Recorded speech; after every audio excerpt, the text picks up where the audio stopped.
నా పేరు మాదాష్ అబ్రహము. అది ధర్మసార్ మండల్ ఎల్కుర్తి గ్రామము. నేను అంబేద్కర్ సంఘము తెలంగాణ రాష్ట్ర ఉపాధ్యక్షుడిని. ఇప్పుడున్న పరిస్థితులలో దళితుల భూములకు రక్షణ లేకుండా అయిపోయింది ఈ రాష్ట్రంలో.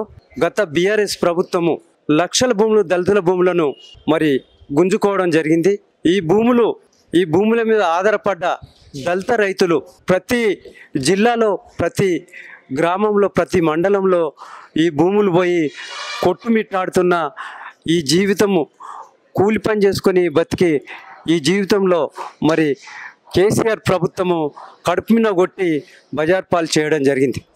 ఈ ప్రభుత్వము తీసుకున్న భూములను గౌరవ ముఖ్యమంత్రి రేవంత్ రెడ్డి గారికి ఈ పత్రికా రూపంగా తెలంగాణ రాష్ట్ర దళితుల తరపున మేము నమస్కారాలు చేస్తున్నాం. ఈ ప్రభుత్వము, మా ప్రభుత్వం వచ్చిన తర్వాత ఈ రాష్ట్రంలో దళితులకు గుంజుకున్న భూములను మేము తప్పకుండా తిరిగి మళ్ళీ ఇప్పిస్తామనేది ఆమె కూడా గౌరవ ముఖ్యమంత్రి రేవంత్ రెడ్డి గారు అనడం జరిగింది. దానికి రాష్ట్రంలో ఎస్సీ ఎస్టీ ఎమ్మెల్యేలు, ఎస్సీ ఎస్టీ మినిస్టర్లు, SC ST chairmans, SC ST ఎంపీలు మరి ఈ దళితుల భూమి మీద గుంజుకున్న వాటి మీద ప్రత్యేకంగా మరి ఈ పేద ప్రజలు ఓట్లేసి గెలిపించిన ఈ నాయకులను మరి మేము ఈ పత్రికా రూపకంగా మేము కోరుకునేది ఒకటే. ఈ రాష్ట్రంలో మరి గత ప్రభుత్వం గుంజుకున్న భూముల మీద మీరు శ్రద్ధ తీసుకొని ఈ యొక్క పేద దళిత రైతులకు మీరు తిరిగి ఆ భూములను మళ్ళీ ఇప్పియాలనేది కూడా మీకు ఈ సభాముఖంగా తెలియజేయడం జరుగుతుంది. కాబట్టి మరి ముఖ్యమంత్రి వర్యులు నమస్కారం చేస్తున్నాము. ఎందు గురించి అంటే మేము కూలీ నాలి చేసుకొని జీవనం గడుపుతున్న అప్పుడు మరి కాంగ్రెస్ ప్రభుత్వం ఇందిరాగాంధీ హయాంలో ఈ భూములు ఇవ్వడం జరిగింది. 50 సంవత్సరాల క్రితము ఆ భూమిలో మేము సేద్యం చేసుకొని మరి ఈ 50 ఎకరాలు హైదరాబాద్ పబ్లిక్ స్కూల్కు తీసుకోవడం జరిగింది.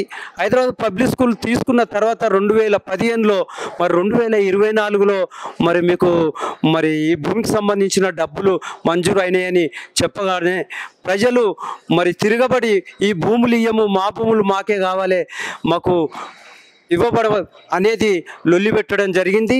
ఆ భూమి మీదకి మరి కలెక్టరు మరి రాజీవ్ గాంధీ హనుమంతు మరి ఆర్డీఓ వాచంద్ర గారు రావడం కూడా జరిగింది. మేము ఇవ్వడం కూడా చెప్పడం జరిగింది.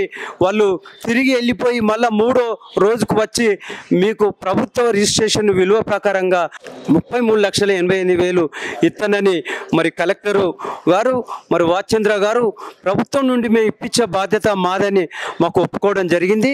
ఒప్పుకున్న తర్వాత మరి మాకు అక్కడున్న వాల్యూ, ఇప్పుడున్న వాల్యూ ప్రకారంగా మరి 2024 వాల్యూ ప్రకారంగా సుప్రీంకోర్టు గైడ్లైన్స్ ప్రకారంగా మరి ఎకరానికి మరి 2 కోట్ల రూపాయలు ఇప్పుడున్నది.